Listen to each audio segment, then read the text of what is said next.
Alhamdulillah wassalatu wassalamu ala Rasulillah wa ba'd. Ayolah ikhwah azzani wa azzakumullah. Kita lanjutkan pembacaan Al-Adabul Mufrad.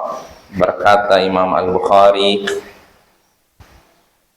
rahimahullah, babu man zara qauman fata'ima indahum. Bab siapa yang mengunjungi suatu kaum lalu makan di tempat mereka. Bab siapa yang menziarahi, mengunjungi suatu kaum, mengunjungi orang-orang lalu makan di tempat mereka. Artinya apa yang seharusnya dilakukan oleh orang yang mengunjungi rumah orang lain lalu makan di situ. Berkata Imam Al-Bukhari rahimahullah, haddatsana Muhammad bin Salam qala haddatsana Abdul Wahhab an Khalid Al-Hadza an Anas bin Sirin an Anas bin Malik anna Rasulullah sallallahu alaihi wasallam zara ahla baitin al-ansar fata'ima indahum ta'ama falamma kharaja amara bi makanin al-bait fanudiha lahu ala bisaq fasalla alaihi wa da'a lahum. Telah menceritakan pada kami Muhammad bin Salam, ia berkata telah menceritakan pada kami Abdul Wahhab dari Khalid Al-Hadza dari Anas bin Sirin dari Anas bin Malik bahwasanya Rasulullah sallallahu alaihi wasallam mengunjungi suatu keluarga Ansor. Nabi mengunjungi suatu keluarga Ansor, lalu beliau pun makan di tempat mereka.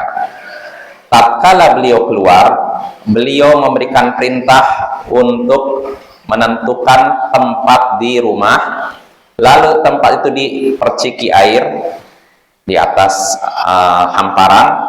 Kemudian beliau pun sholat di situ dan mendoakan mereka. Nah, ini hadisnya ya ikhwah dari Anas bin Malik. Di sini Anas bin Malik bercerita bahwasanya Nabi pernah mengunjungi rumah sebuah keluarga Ansor, orang Ansor, yaitu sahabat Nabi yang tinggal di Madinah. Nabi mengunjungi sebuah keluarga Ansor, lalu beliau makan di tempat mereka. Selesai makan, beliau keluar.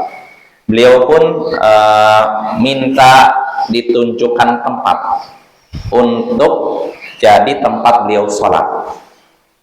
Maka tempat itu pun disirami, dikasih hamparan lalu disirami air. Nah, disirami air ini ada beberapa penafsiran. Ada maknanya disiram biar tanahnya empuk, karena zaman dahulu belum ada ya belum ada keramik, belum ada. Jadi kalau untuk sholat, kalau misalnya nggak disirami nanti kan berdebu gitu kan, maka disirami. Ini penafsiran pertama. Tapi ada juga yang menafsirkan kenapa disirami, supaya tanahnya suci, karena bisa jadi di situ ada najis. Ya, ini bisa ada dua penafsiran. Bisa maknanya supaya tanah empuk karena disiram, bisa maknanya supaya tanahnya bersih, bebas dari najis. Nah, setelah tanahnya disirami, dikasih alas, barulah beliau sholat di situ dan mendoakan mereka. Nah, kenapa Nabi sholat di situ? Para ulama menjelaskan supaya tempat itu berkah. Karena kalau Nabi sholat suatu tempat yang tersentuh dengan jasad Nabi itu berkah.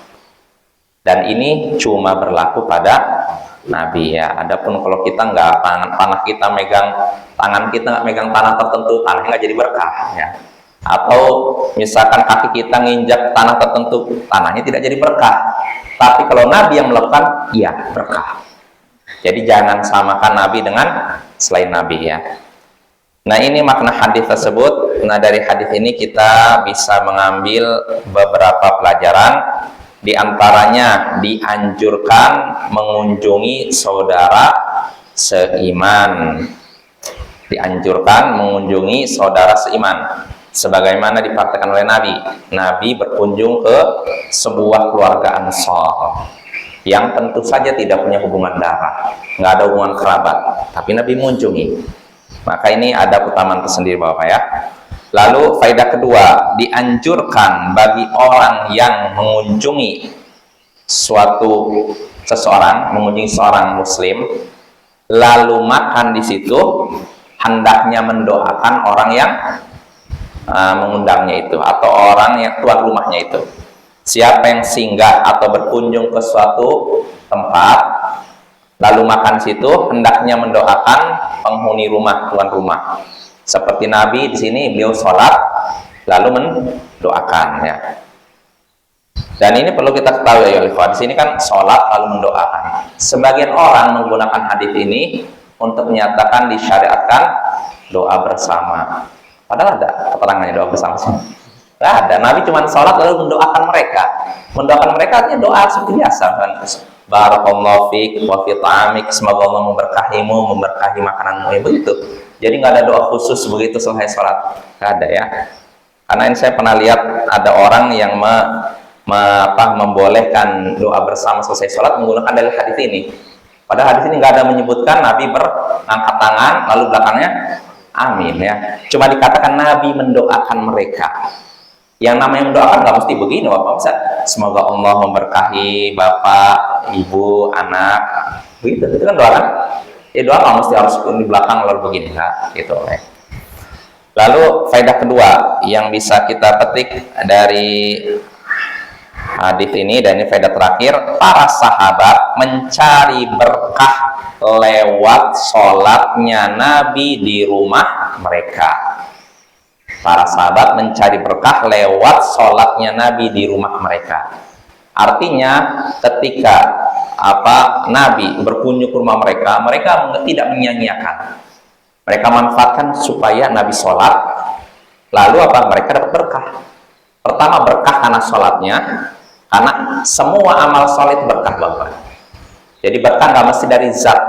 Kalau kita ya, cuman berkah dari amal sholat kita. Sedangkan Nabi ketika sholat di tempat sahabatnya, maka berkahnya ada dua. Pertama dari ibadah beliau, kedua dari apa? Fisik beliau. Pertama beliau sholat itu udah berkah, menerangi rumah tersebut. Kedua sentuhan fisik beliau, ini juga berkah. Jadi mereka mencari berkah lewat ibadah plus sentuhan fisik beliau. Nah ini hanya berlaku pada Nabi. Adapun kita nggak ada berkah lewat sentuhan fisik kita. Saya lagi ya.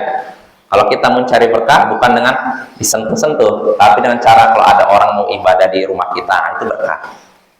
Jadi sholatnya yang berkah, bukan sentuhan fisiknya. Nah, sahabat ya. Ya mungkin saja. Wassallallahu ala nabiyyina Muhammadin wa ala alihi wa sahbihi ajma'in. Wa akhiru da'wana anilhamdulillahi rabbil alamin. Assalamualaikum warahmatullahi wabarakatuh.